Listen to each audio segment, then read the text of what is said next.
بسم الله الحمد لله والصلاة والسلام على رسول الله وعلى آله وصحبه أجمعين فأعوذ بالله من الشيطان الرجيم بسم الله الرحمن الرحيم رب اشرح لي صدري ويسر لي أمري واحلل عقدة من لساني يفقه قولي.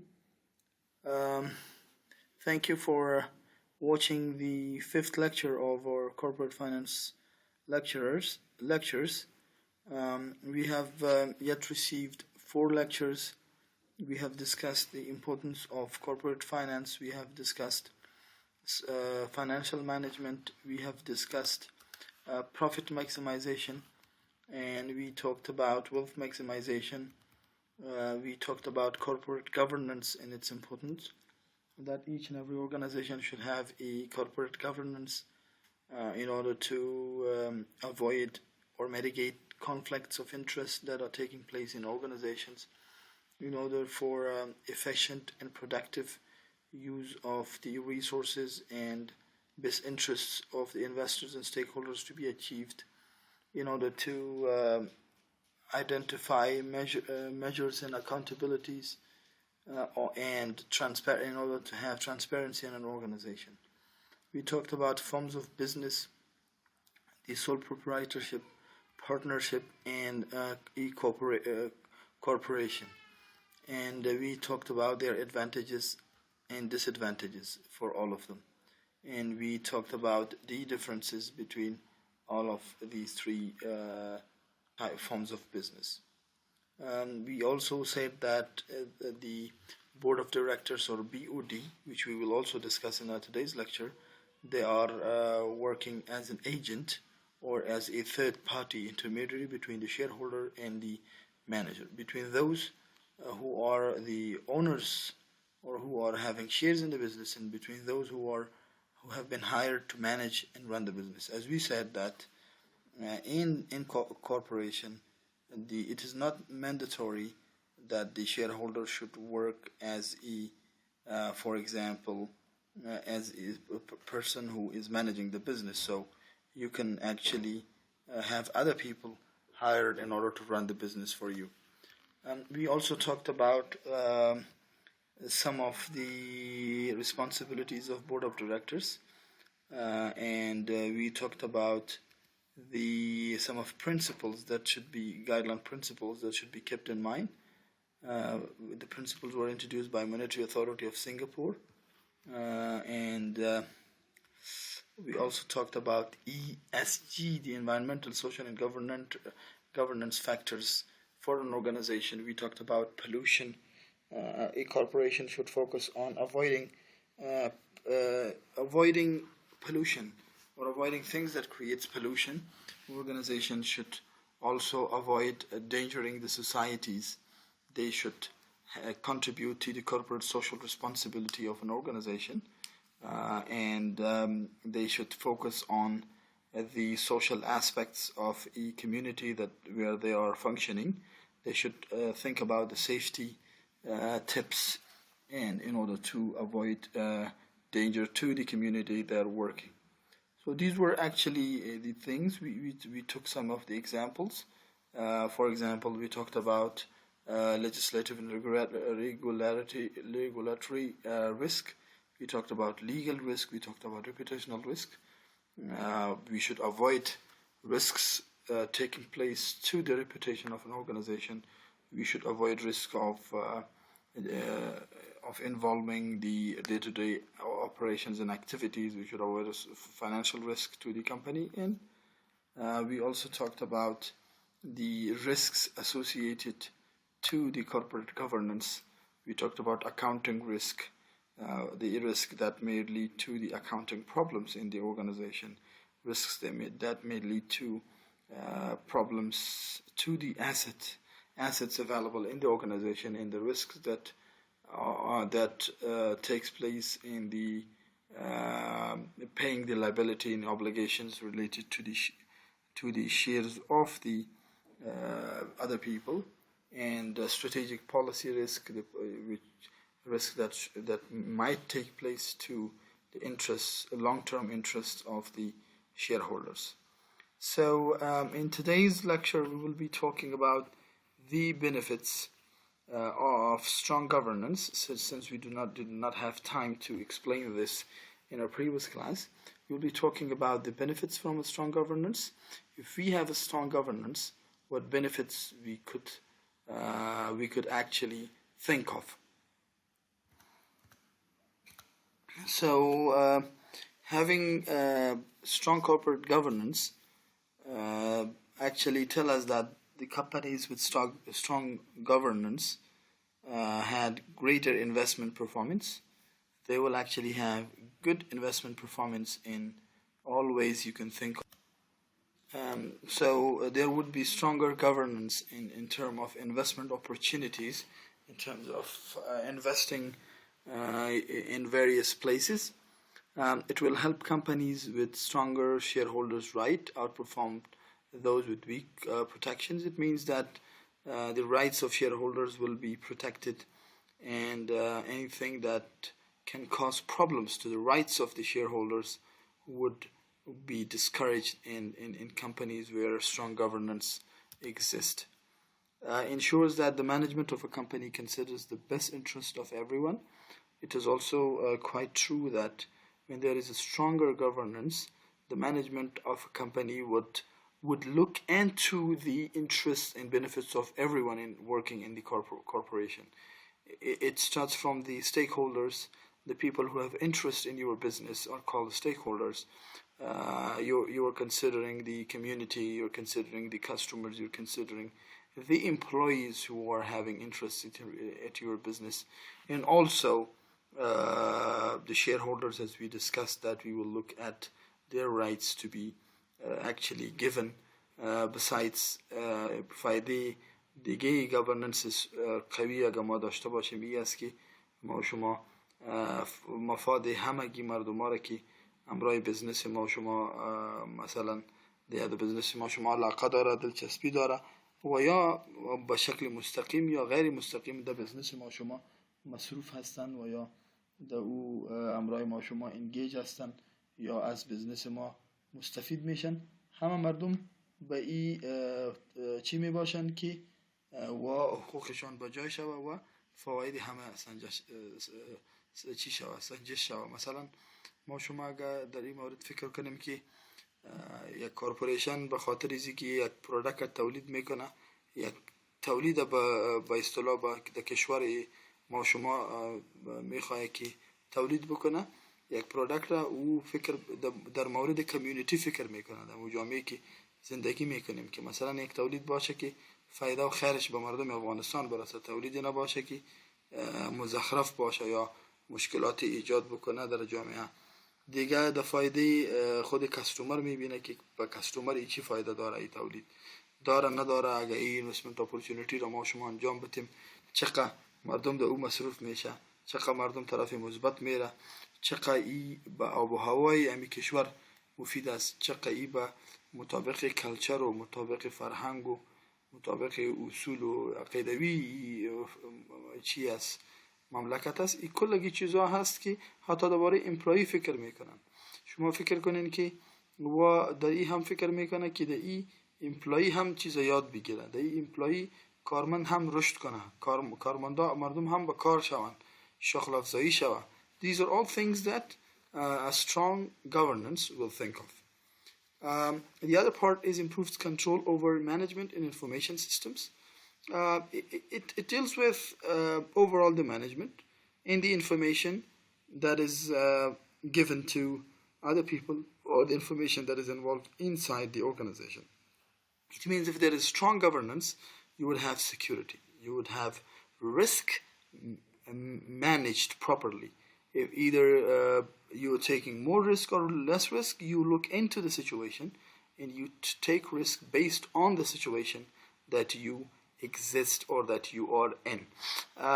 Let me give you an example. If there is a strong governance, politically speaking, right? Politically, I'm speaking from political aspect. If there is a strong government in Afghanistan, you would have less attacks, less security issues, less suicides, less, for example, the ratio of war will decrease, and there would be peace in the country. So not having all of this is one way or the other related to the government performance. If the government is strong, you would have a strong or a proper security where people are secure enough. Less risk of death of people would be involved. Again, politically speaking, look at the atmosphere, environment of our country. A lot of people are dying because of one of the reasons is that the government is not strong enough to safeguard their people, right? So strong governance is very important, not only for a corporation, but also for governments, for countries, and for the territories where people are living. So if we have a strong governance, we would be able to influence or attract BOD, as we discussed. BOD stands for Board of Directors, right? We already talked about this. So having a strong governance would have an impact on attracting strong Board of Directors to the organization. By talented or strong Board of Directors, we mean the Board of Directors which can function properly in the management of the organization, which can function properly in developing strategies to the organization and leading to our organization towards its vision and mission. The last point is if you have a strong governance, it will improve the top level decision making. Again, it refers to the Board of Directors. It refers to the we will be discussing an organization structure later on. It will have an impact on the decision making. Let me show you that. باز بعداً پس برش میایم تا که سرزو بحث کنیم خب یک idea براتون میدم. You see this is top level management. Board of Directors and CEO, the chairman or the chief executive officer. If you have proper or strong governance, the decision made by the Board of Directors and the CEO or chairman of the organization would be what? Would be actually stronger and effective, right? It will be improved and it would make sense to the people into the organization. So that was the benefits we discussed.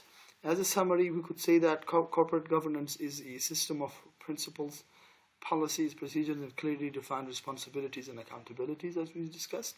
The objective of a corporate governance is eliminating or mitigating conflicts of interest, risks among the shareholders, between the managers and the shareholders, and to ensure that the assets of a company are used efficiently and productively for the best interests of the investors and the stakeholders.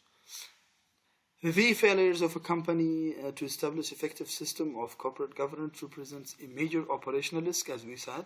If we do not have a strong corporate governance, what would happen?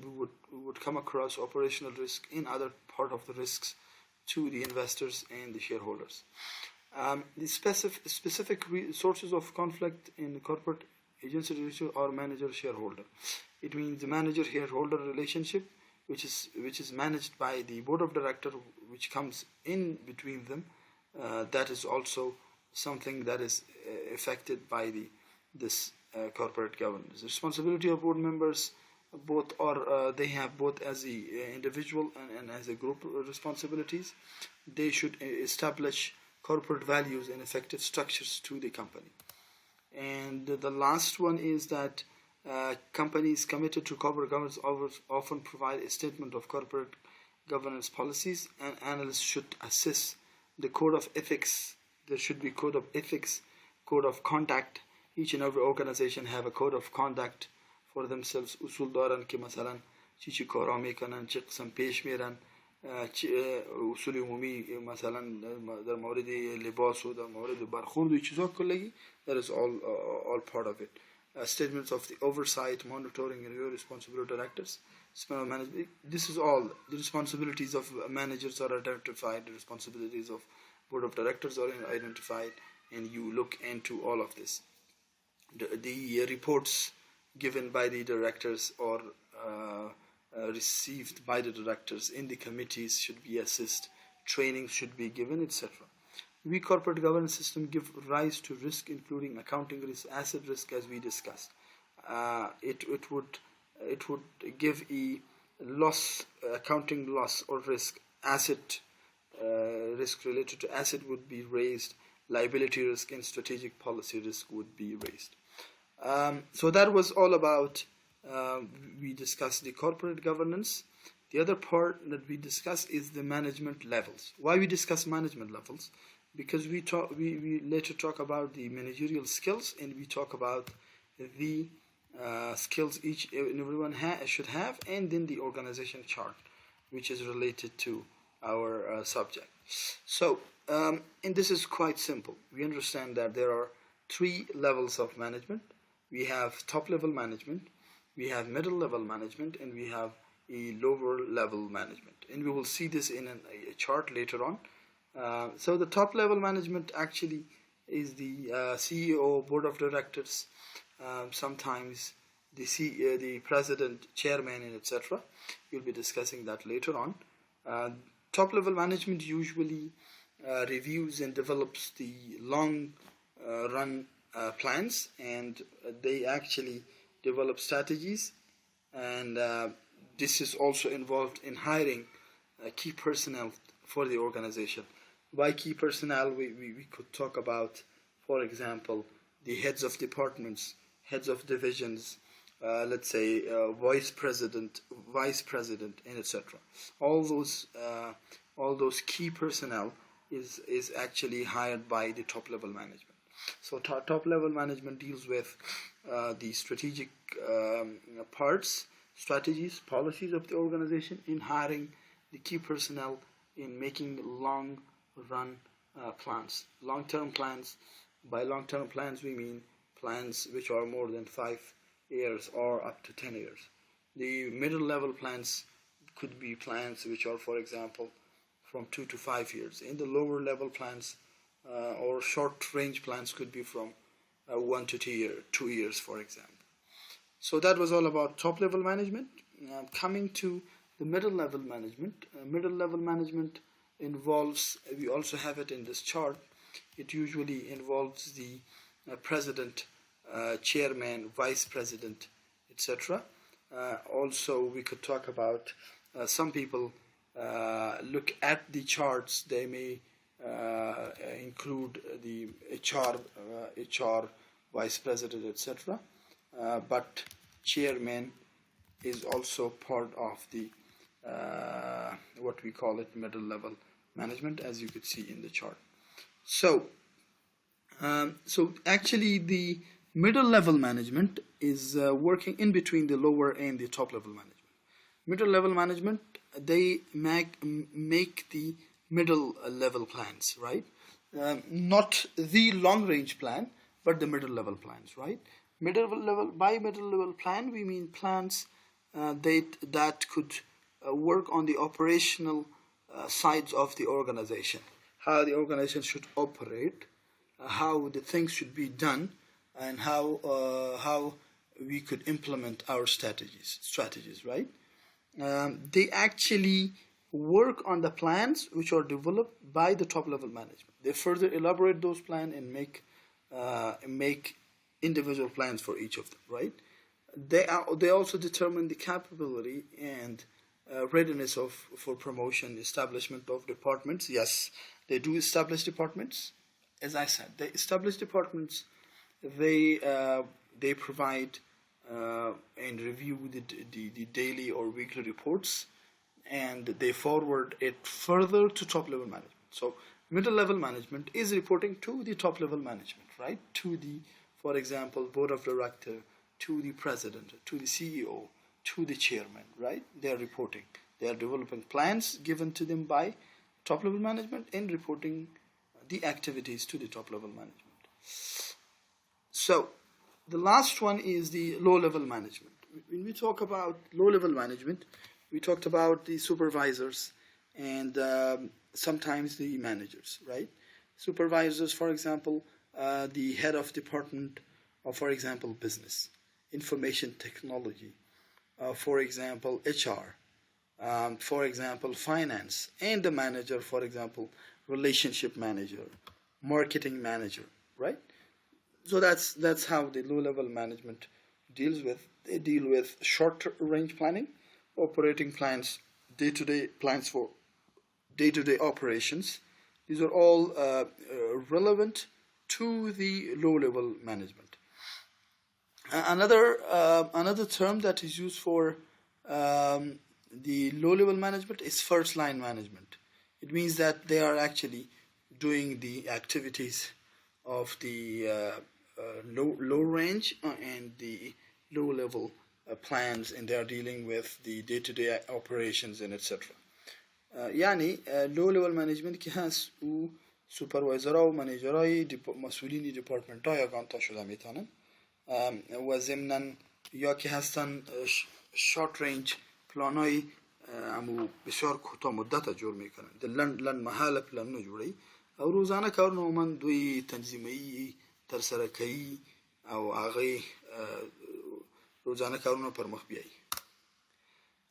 The other part we are discussing is the managerial skills. So you see, managers should have three types of necessary skills, right? They have to adopt these skills in order to get the goals achieved that they have set actually. The goal that they have set to be achieved, they need to have three main skills. There could be other skills, right? We're not talking about that. We're talking about the three mandatory skills, necessary skills, and important skills that managers should have. It starts from the technical skills, human skills, and conceptual skills, right? الترتيب شاید نباشه اما we need to understand the skills at very first phase. Technical skills, human skills, and conceptual skills are skills that managers should have, they should adopt. And we will discuss in details which managers should have which skills later on in later slides. So basically we've got three skills: technical, human, and conceptual skills. We will discuss each of them in details now.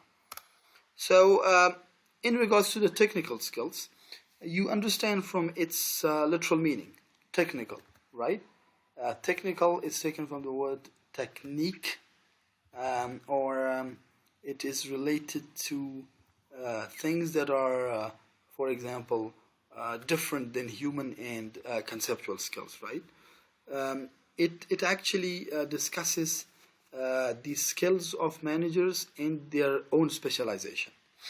Managers should have speciality in their field. They should be expert enough in whatever field they are dealing with, or whatever is assigned to them.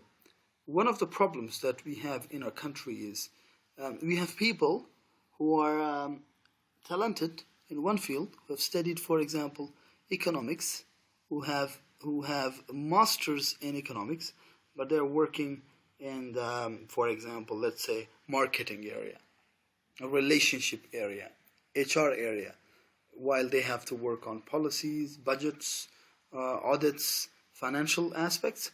So that's one of the things. So the managers should have speciality in their own field, and they should have information in what or what not they are assigned with, and they should know how to work on that particular thing, right? They should be having a technicality of that particular thing they're working, technicality of the field that they're working, and speciality of the field they're working. The other part is the human skills, right? You understand from the very literal meaning of this, they should know how to deal with human, right? How to take an effective use of the human. How to actually utilize, analyze, and solve the problems human beings come across, right? There are problems that human beings come across. They face a lot of problems, especially the employees. When we talk about a professional and business environment or in a corporation, there are problems that human beings are coming across. These managers should know how these problems should be dealt with, because they're working with humans mostly, right? The managers are working with humans mostly. They should not treat humans as machines, right? Humans are not machines. Humans are actually people who are developing the machines themselves, right? Each and every human being has a different understanding of things. They have a different behavior. So you have to look at the behavior of your employees, and you have to treat them accordingly. One person might be having a different style of understanding and talking, and the other one would be different. So you look at their abilities, you look at their understanding, you look at their behavior, and you deal with them accordingly. The last part deal with the conceptual skills. You see, conceptual skills actually talk about the thinking skills, right? Um, Thinking skills and conceptual skills are very actually relating to mind, right? How you become a problem solving person, how you can actually make the problems to be solved, how you answer your employees, how you deal with employees in a various way, and how you take irrational decision, irrational judgment with using less time, less cost, and you take a proper decision. So these are basically the three important skills that managers should have. When we talk about a manager, we talk about three types of management that we have in a corporation. We talk about the top level management.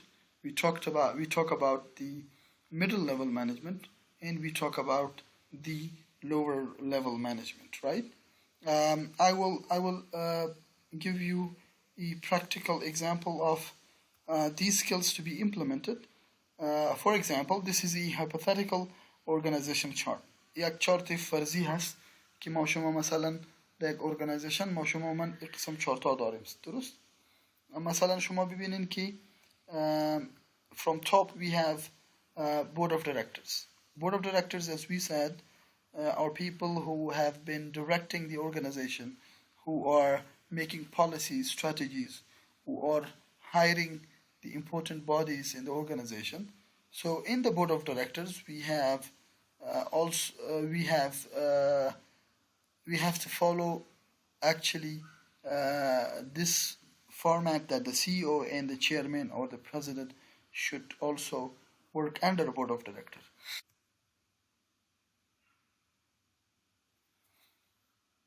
So before we, as we said that the skills, technical, human, and conceptual skills are three types of skills that we have, and the conceptual skills deals with the human understanding of how problems would be solved, how judgments would be made, how rational judgments would be made, and how you deal with human. And technical, how much special you are in a special area, how you use your specialty in field of specialization properly, right? In going into more practical side, we look at this hypothetical organization chart. Hypothetical organization chart means a chart فرضی، یک چارت فرضی هست که ما روی صحبت میکنیم. In the first top two rows, board of directors and the CEO and the chairman, these are the top level managers. Board of directors actually they both develop policies, strategies, and they make high level hiring of these people, and they actually look into the organization from a broader perspective and develop long range plans as well. In the middle level level management, we have the president and chief operating officer, COO.